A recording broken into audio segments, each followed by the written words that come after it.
So welcome back to Mr. Johnson's math videos. Make sure you take notes.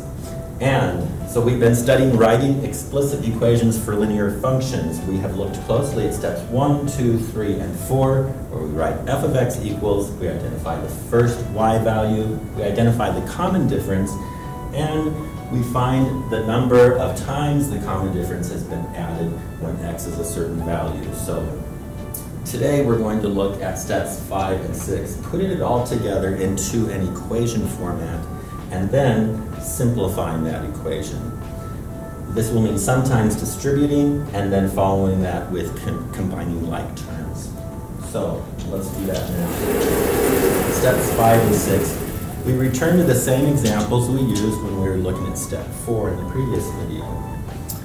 Step examples 1, 2, and 3. In example 1, we saw that we had a y start value of 2 and a common difference of plus 3. We also determined that the number of times that we added that common difference was x minus 1 times. So the next thing is to put all of this into an equation. So we simply line them up together. F of x equals 2 plus 3 times x minus 1, because we're saying that we're adding 3 x minus 1 times. 3 x minus 1 times. We add 3 to 2 x minus 1 times. Okay, so there is our equation, but that's a little bit messy. So the next thing we want to do is simplify. So the first thing we do in simplifying is we need to distribute this 3 across the parentheses.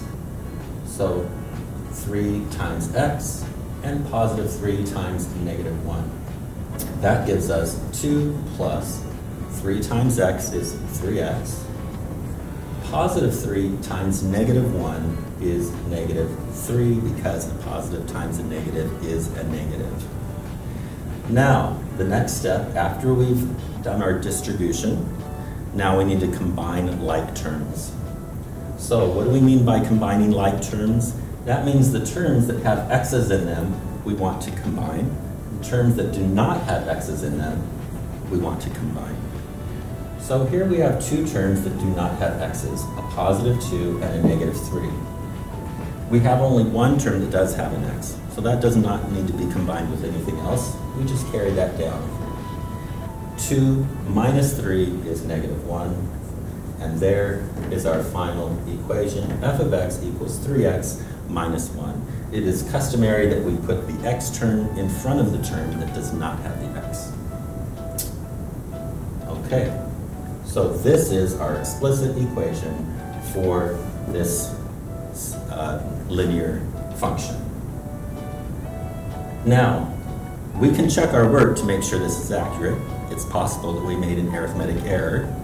So the way we do that is we can plug in any value for x into this equation, and we should get out the corresponding y value for that. So for example, if we put 3 in for x, we should get out 8. Let's see if we do. We put 3 in for x, we get 3 times 3 is 9. 9 minus 1 is 8. So that's good. To double check our work, we can take one more value. Let's take x is 1 and hope that we get out 2. We put in 1 for x. 3 times 1 is 3, minus 1 is 2. Looks good. I think we did it right. Now, let's go on to example 2. And we already discovered in our previous video that our starting y value for example 2 is 5, and our common difference was negative 6. We're subtracting 6 from each term. We also discovered that the number of times we subtracted 6 was the same as the x value. When x was 1, we had subtracted 6 once. When x was 2, we had subtracted 6 twice. So we subtract 6 from 5 x times. Now, so for step 5, we put all that into an equation. Okay? I want you to pause the video and on your own, put those together in one equation. Okay, so you should have done that. Now, let's check your work. F of x equals 5 minus 6 x. That combines all of it together. Now let's simplify. Here, we have no distributing to do, so we don't have to worry about that. We also don't have any like terms to combine. There's only one term with an x, there's only one term without an x. So the only thing we need to do is put the x value first. The x value is a negative 6x, and the value without the x is a positive 5. Now it may be tempting to do this and write 6x minus 5, but that is incorrect. It's a negative 6x plus 5. Again, we can double check our work by taking a value for x, put it in the equation, and see if we get out the appropriate corresponding value for y. Let's try x is 0 and see if we get out 5. If we put in 0 for x, we have negative 6 times 0 is 0, plus 5 gives us 5, and that's what we want. Let's try 3. Put in 3 for x, we get negative 6 times 3 is negative 18, plus 5 gives us negative 13. So it looks like we did it right. Let's try the third example. I want you to give number 3 a shot all on your own from beginning to end.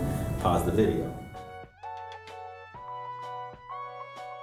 Just before your work, where you entered all your things for example 3, I want you to write in your notes, I am a math maniac. Now, f of x equals, you should have here, and we had this from the last time, x equals negative 1. 3, we're adding 2. And how many times? It was x minus 10 times is how many times we added 2. Now for steps 5 and 6 then, we're going to put them all together. We have f of x equals negative 1 plus 2x minus 10 times. We add 2 to negative 1, x minus 10 times. Now let's simplify. So f of x equals, the first thing we need to do is distribute across the parentheses. Let's carry down the negative 1. Distribute the 2 across the parentheses, so 2 times x is 2x. 2 times negative 10 is negative 20. Now we combine like terms. Our like terms are negative 1 and negative 20. Those are the two terms that don't have an x value. Negative 1 minus 20 is negative 21. We're going to put the 2x in front because we want our x value first. So we have positive 2x minus 21. And that is the explicit equation for this sequence. Let's check our work and make sure it's accurate. Let's put in the value of 10 for x and see if we get out negative 1 for y. I put in 10 for x, I get 2 times 10, which is 20. 20 minus 21 is negative 1. Yoo-hoo, we did it right. Now let's try x is 11. We hope we get out 1. If we put in x is 11, we get 2 times 11 is 22. 22 minus 21 is 1, and that's what we wanted. Yeehaw, we did it